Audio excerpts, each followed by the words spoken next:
Assalamualaikum warahmatullahi wabarakatuh. Jemaah salat subuh Masjid Ukhuwah Islamiyah yang dirahmati Allah. Macam-macam kesabaran, diantaranya sabar itu ada 3 macam. Yang pertama, as-sabru 'ala ta'ah, sabar atas ketaatan kepada Allah. Watsani, yang kedua, as-sabru 'alal ma'siyah, 'ala ma'siyatillah, sabar untuk meninggalkan maksiat kepada Allah. Lalu yang ketiga itu adalah as-sabru 'ala aqdarillahil mu'limah, sabar terhadap takdir-takdir Allah yang menyakitkan atau tidak disenangi oleh manusia itu sendiri. Maka dalam ketiga sabar tadi,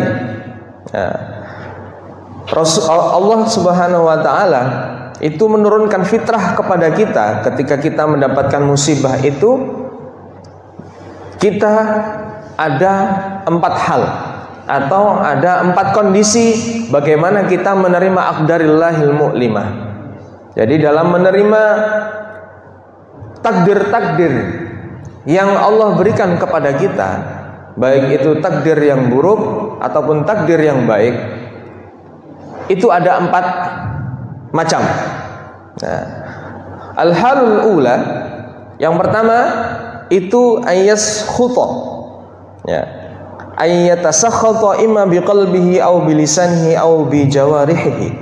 Jadi yang pertama, manusia fitrahnya ketika dia mendapatkan musibah, mendapatkan takdir yang menyakitkan, itu dia marah, emosi, tidak terima. Dalam kitab hadis An-Nawawi ini dikatakan, Riyadhus Shalihin, pertama kali yang dimunculkan oleh Allah itu adalah sikap marah, imma biqalbihi aw bilisanihi, baik itu dia marah dengan hatinya atau dengan mulutnya, aw bijawarihi, atau dia akan melakukan sesuatu dengan seluruh anggota tubuhnya.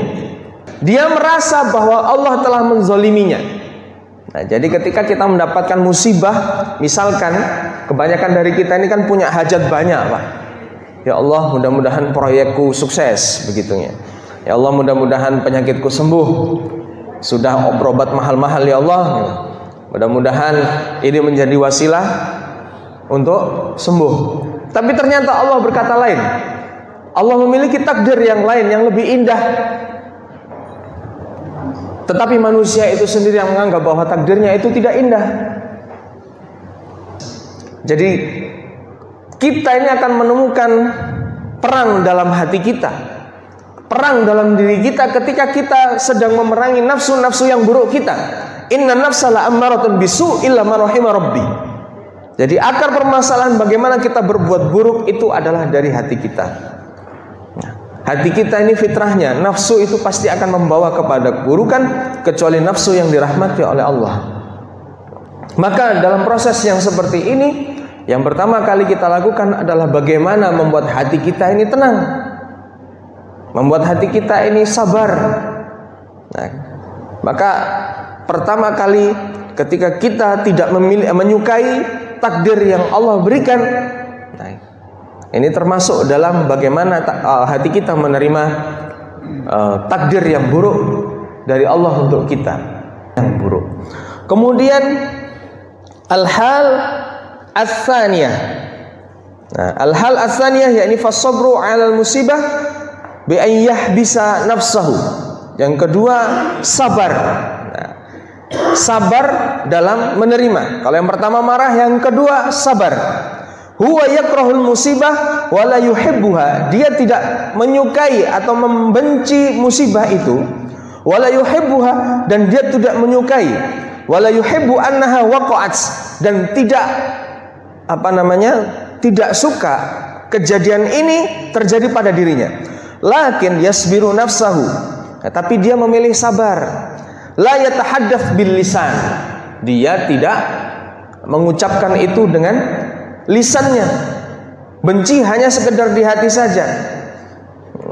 Wala yaf'alu bi jawarihi ma yaghdabu min Allah wala yakunu fi qalbihi 'ala Allah syai'un abadan. Jadi dia hanya sekedar mengumpat dalam hatinya. Nah, wajar ini manusia. Kemudian wal hal ats-tsalitsah. Nah, ini tingkatan yang nomor 3 ketika seseorang mendapatkan musibah itu adalah ridho. Dia ridho. Nah, bi ayyakunal insan munsyarahan sadrahu bihadhil musibah. Hatinya lapang.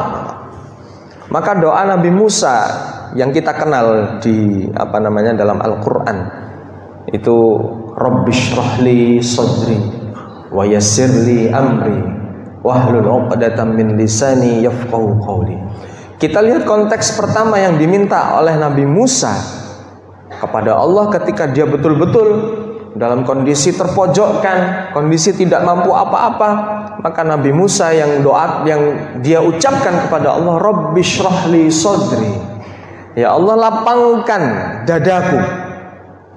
Nah, lapangkan dadaku, wa yassirli amri, dan mudahkan segala urusanku. Kalau kita kebalik Pak biasanya. Maka Nabi Musa alaihi salam mengajarkan pada kita, pertama kali yang kita minta kepada Allah adalah, ya Allah, lapangkan hati dulu. Dilapangkan hati ini untuk menerima apapun takdir yang Allah berikan, baik atau buruknya. Kita menuntut Allah ridho kepada kita, tapi kita tidak ridho sama ketetapannya Allah. Ar-ridho. Nah, yang keempat ini lebih berat lagi, Pak. Yang keempat itu asyukru fayashkurullahu alaihi. Jadi bersyukur atas musibah yang diberikan Allah kepada kita. Nah, kalau ada ulama itu yang mengatakan bahwa tingkatan paling tinggi itu adalah cinta kepada takdir. Rasulullah mengajarkan untuk kita cinta kepada takdir. Takdir baik maupun takdir buruk. Nah, jadi tingkatan keempat ini adalah tingkatan yang dimana manusia sudah pada level ihsan, sudah level takwa, dimana dia sudah mengatakan bahwa ya Allah, aku cinta kepada ridhomu, aku cinta kepada takdirmu ya Allah. Nah, wa kana Rasulullah sallallahu alaihi wasallam idza ra'a ma yakrahu qala alhamdulillahi ala kulli hal. Jadi Rasulullah ketika mendapatkan apa yang dia benci terhadap sesuatu yang diberikan Allah kepada diri Rasulullah Muhammad sallallahu alaihi wasallam, Rasulullah mengajarkan faqala alhamdulillahi ala kulli hal. Ya, bersyukur. Rasulullah malah memuji kepada Allah dari segala hal yang Allah berikan kepada beliau. Nah, ini salah satu contoh yang konkret bagaimana uswatun hasanah kita Rasulullah Muhammad sallallahu alaihi wasallam justru bersyukur ketika mendapatkan takdir yang tidak disukainya atau yang dia benci, Bapak Ibu.